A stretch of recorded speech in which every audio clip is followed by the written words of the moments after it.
দিনটা ছিল propose day. আর সকাল সকাল একটা গোলাপের জায়গায় যদি তোমার ঘুম ভাঙে প্রচুর প্রচুর ফুল গাছের সাথে, তাহলে দিনটা কিন্তু মেমোরেবল হয়ে যায়। এর আগে অনেকবারই প্রপোজ ডে আমরা পালন করেছি, প্রত্যেকবারই চেষ্টা করেছি একে অপরকে রোজ দিয়ে গ্রিট করার। বাট আজকের সকালটা একটু অন্যরকম। আজকে কুলগাছিয়া থেকে ব্লগটা স্টার্ট করছি, মানে বোনের বাড়ি। আর সেখানকার ছাদ বাগানে সুপু সকাল সকাল নিয়ে গিয়েছিল সাথে ফুলগুলো চিনিয়ে দেওয়ার জন্য গোলু। এইটা কি ফুল? এটাও চন্দ্রমল্লিকা? না এটা আর একটা ডালিয়া। দেখি গোলু, ওইদিকে তাকা, তুই একটুখানি বল কোনটা কি ফুল। এইটা কি বল? এটা তো এই কি জানো ভুলে যাচ্ছি। চন্দ্রমল্লিকা? হ্যাঁ চন্দ্রমল্লিকা, এটা চন্দ্রমল্লিকা। এটা একটা জায়গায় আছে ডালিয়া? এইগুলো আছে কি?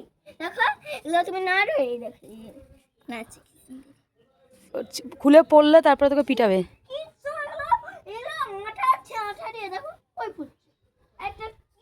রোদ্দুরটা সকাল সকাল পড়তে ফ্লাওয়ার্সের কালারগুলো যেন আরও বেশি ব্রাইট লাগছিল। ছাদ বাগানটা তোমাদের সাথে শেয়ার করলাম। এরপরে আমি আর শুভু একটুখানি কুলগাছিয়ারই একটা সাইট সিন বললেই চলে বা পিকনিক স্পট, সেখানে যেতে চলেছি। সকালবেলা এখানে মন্দিরের কাছে চলে এসেছিলাম। বাইকটা নিয়ে আসার টাইমে একটু ওয়েট করছিলাম শুপুর জন্য, আর দেখলাম কত সুন্দর পাতাগুলো ঝরে পড়ছে, সেটাও তোমাদের সাথে শেয়ার করছি। শহরে কিন্তু এই সমস্ত জিনিস উপভোগ করার উপায়ই নেই। দেখতে দেখতে শুপুও চলে এসছে।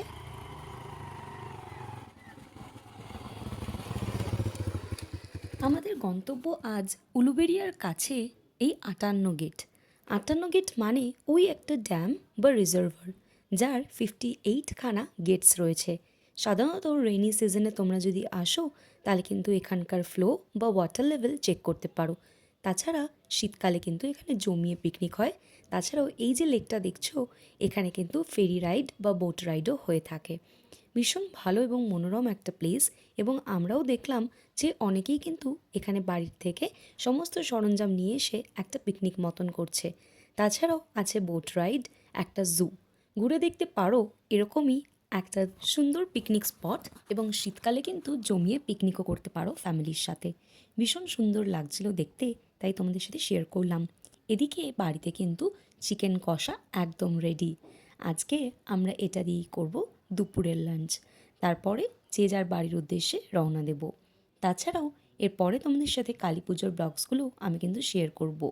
বিকেলের স্ন্যাক্সের জন্য ছিল গরম গরম সিঙ্গারা একদম রেডি, ভাজলেই দারুণ খেতে লাগবে। তোমাদের এই ব্লগটা কেমন লাগলো অবশ্যই জানিও। দেখা হচ্ছে নেক্সট একটা মিনি ব্লগে।